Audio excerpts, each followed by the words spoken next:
In 1858, a man with no scientific training connected two continents with a copper wire at the bottom of the Atlantic Ocean. New York threw him the biggest parade the city had ever seen. Newspapers compared him to Columbus. City Hall caught fire from the celebration fireworks. 3 weeks later, the same city wanted him arrested. The cable went silent. The investors called it fraud. The man who'd been worshipped like a god was now hiding from his own neighbors. And this is where most people stop telling the story. Because what happened next, what happened over the following 7 years, is the part that changes the whole story. By 1851, there was a telegraph cable under the English Channel, 30 miles of copper connecting England to France. That worked, but the Atlantic Ocean was a different problem entirely. 2,000 miles of open water, no relay stations, no way to inspect the cable once it sank below the surface. The scientists said it couldn't be done.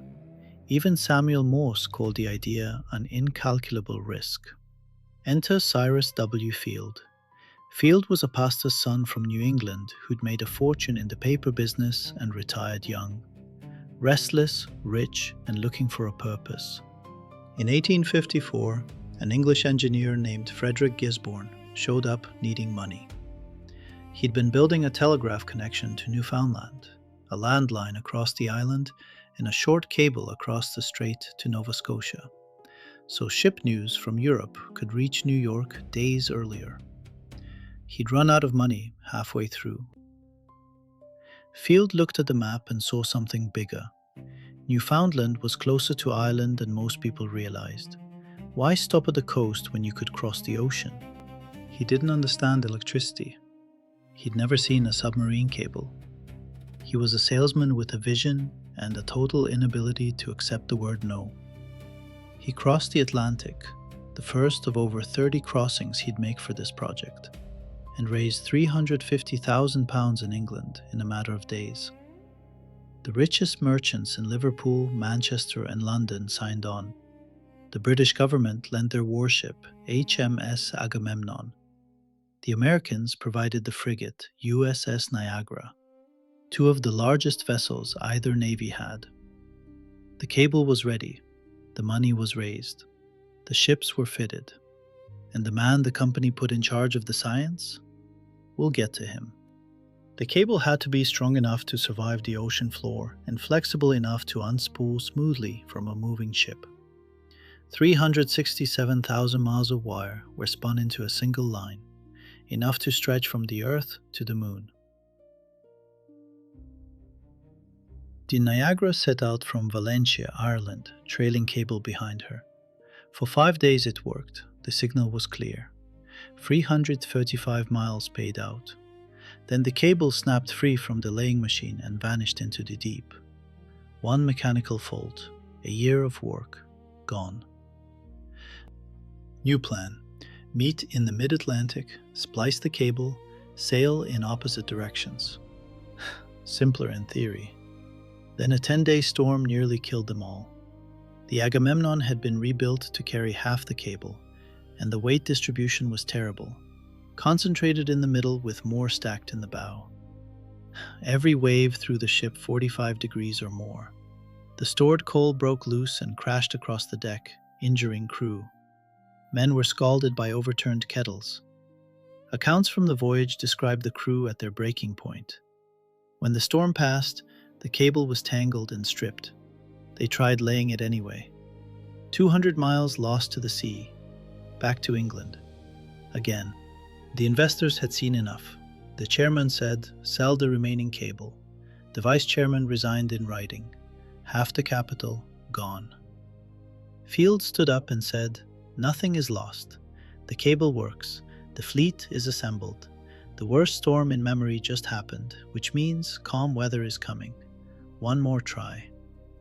The shareholders let the madman have his way. July 17th, 1858. 5 weeks after the disaster.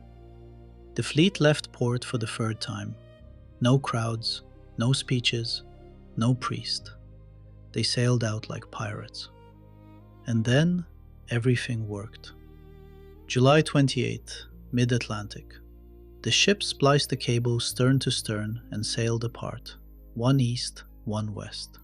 For the first time in history, two ships moving in opposite directions stayed in contact through a wire on the ocean floor.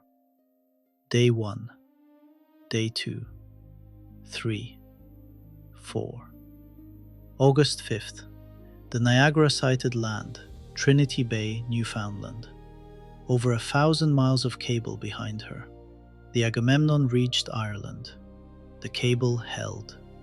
Nobody on shore knew. The world had forgotten about them. No brass band, no crowd, just waves and the hum of the cable engine. But the moment the ocean cable connected to the land telegraph, every city on 2 continents would know simultaneously. The reaction was volcanic. In England, the Times declared that nothing since Columbus compared to what had been achieved. In America, pandemonium. Overnight, Cyrus Field became the most famous person in the country. But the public wanted more than the news that a cable existed. They wanted to hear it speak. The first real message had to come from Queen Victoria. It arrived on August 16th. 98 words from the Queen to President Buchanan. Now here's what nobody celebrated. That 98-word message took 67 minutes to reach Newfoundland, already painfully slow. But the confirmation copy sent back? 16 hours. 6 words an hour. The most celebrated technological achievement of the century was transmitting information slower than a man writing with a quill pen. The cable was dying from the moment it started working. The engineers at both ends knew the signal was faint, garbled, deteriorating by the day. In its entire lifespan, the cable managed to transmit a total of 732 messages. That's it. But the public didn't know, and the celebration was already beyond anyone's control. Crowds mobbed the telegraph offices. 100 cannons fired from the battery when Buchanan's reply was sent. Every window in the city was lit. The dome of City Hall caught fire from the fireworks. They nearly burned down the seat of government, celebrating a cable that was already failing. August 31st. The Grand Parade. Hours of marching through Lower Manhattan. Regiments, fire brigades, singing societies, veterans. Field rode through the streets in a 4-horse carriage like a Roman triumphator. The president rode behind him. And Field, almost certainly, knew the cable was getting weaker every day. So what went wrong? This is the part of the story that most retellings skip entirely. Because the transatlantic cable didn't just fail, it was destroyed. By one man. His name was Edward Orange Wildman Whitehouse. And yes, that was his real name. Yeah. I'll let that sit for a second. Anyhow, Whitehouse was a surgeon from Brighton who taught himself electrical engineering by experimenting in his spare time. He had no formal training in physics. He had strong opinions and a deep distrust of scientific theory. When Cyrus Field came to England looking for a chief electrician, he liked Whitehouse precisely because the man relied on gut instinct over equations. Field didn't understand the science either. They were alike in that way. But there was someone who did understand. William Thomson, later Lord Kelvin, was a Glasgow professor and one of the greatest physicists of the 19th century. Thomson had warned the company from the start. The copper core was too thin. The insulation was inadequate. You needed sensitive instruments to read signals across that distance, not brute force. He designed the mirror galvanometer, a device delicate enough to detect the faintest electrical pulse across 2,000 miles of ocean. Whitehouse dismissed Thomson's calculations. He insisted on using his own patented equipment, instruments the company was paying him for. The board spent over £13,000 on Whitehouse's electrical department, much of it flowing through his patents.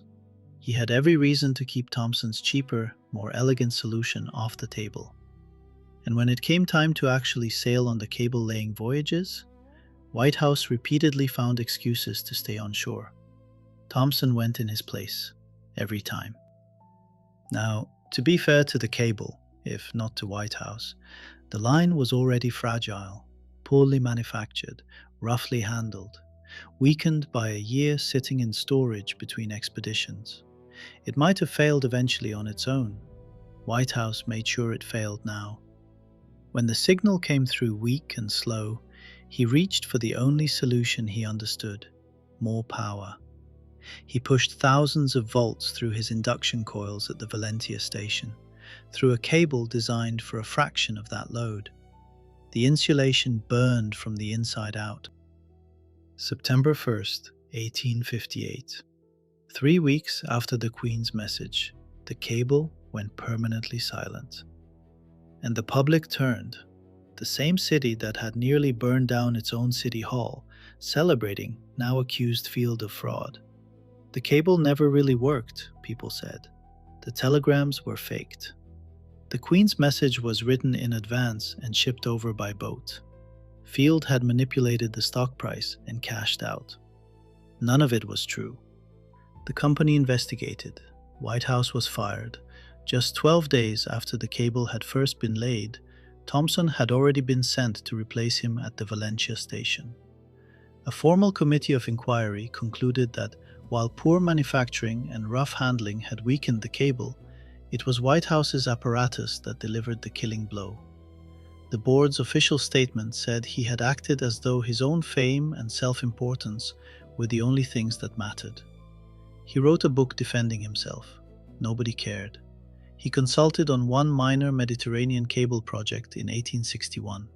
After that, nothing. He vanished from the industry entirely.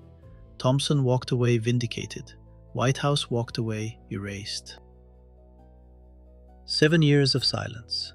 The American Civil War consumed everything. Every dollar, every headline, every ounce of national energy. In England, a committee spent 2 years producing a report confirming that yes, a transatlantic cable was theoretically possible. But those 7 years changed the science. Better insulation, better instruments. Cables now crossed the Mediterranean. Thomson's galvanometer had been refined. What had seemed impossible in 1858 was becoming merely very difficult. And then Field came back. He raised £600,000 in new capital, and he found his ship. The Great Eastern. 22,000 tons, 4 funnels. Designed by Isambard Kingdom Brunel for passenger travel, but commercially worthless, too big for any port, too expensive to run. Field converted it into the world's first purpose-fitted cable ship. One vessel carrying the entire cable. No mid-ocean splice. July 1865. The Great Eastern sailed. 2 days from Newfoundland, the cable snapped. Another fortune at the bottom of the Atlantic. But this time, nobody panicked. The technology was proven. It was just bad luck. July 13th, 1866. The Great Eastern sailed again. The cable held. Clear, strong signal from Ireland to Newfoundland. Within days, a grappling expedition recovered the 1865 cable from the ocean floor, repaired it, and completed the connection. 2 cables now linked the continents. Thomson was knighted. Field was vindicated. Cyrus W. Field did not die a hero. After the cable, he invested in elevated railways and other ventures. He lost everything. The man who had connected 2 continents and changed the speed of human civilization died bankrupt on July 12, 1892. He was 72. His tombstone reads, "To whose courage, energy, and perseverance the world owes the Atlantic telegraph." The world gave him everything. He gambled it away on the next big idea. The cable worked. The man behind it didn't. Cyrus Field crossed the Atlantic over 30 times for a project that bankrupted him. Whitehouse pumped 2,000 volts into a cable and walked away. Thomson did the real science and got the title. So here's my question. Who actually deserves the credit for connecting the world? The man with the vision, the man with the science, or the man who nearly destroyed it all? Drop your answer in the comments. And if this is your first time here, subscribe. Next time, we stay on the water, but things get a lot warmer. I'll see you in the next one.